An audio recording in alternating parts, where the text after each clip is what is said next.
বাড়িতে ভাত দিয়েছি বলতে ভাতটা খাইয়ে দিয়ে যাও, ভাতের সাথে মাংস দাও,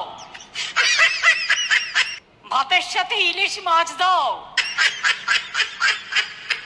আমার 5 লক্ষ চাকরি আমার রেডি আছে বিভিন্ন ডিপার্টমেন্টে।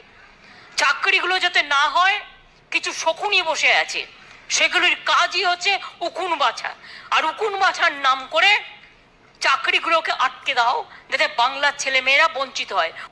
আপনি আগেই মিডিয়া ট্রায়াল করে বলে দিচ্ছেন ও চোর, ও ডাকাত, তাদের সম্মান নেই, তাদের ছেলে মেয়ে নেই, তাদের বাড়িঘর নেই, সবকিছু আছে, তা সত্ত্বেও আপনারা অসম্মান করছেন। এটা করবেন না।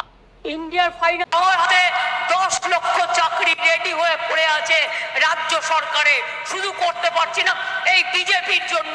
কিছু করলে বিজেপি গিয়ে কোর্টে গিয়ে একটা পিল করছে, আর বিজেপির পিল খেয়ে চাকরিটাকে কিল মেরে দিচ্ছে। দিয়ে বল, এরকম একটা পার্টি দেখেছেন? ভোটের আগে উজালা বিনা পয়সায় গ্যাস দিল অনেককে, দিয়ে বললো ভোটটা দাও। সেই যে ভোটটা নিয়ে পালালো, তারপরে আর এমপির চেহারা দেখেছেন? তারপরে আর এমপির চেহারা।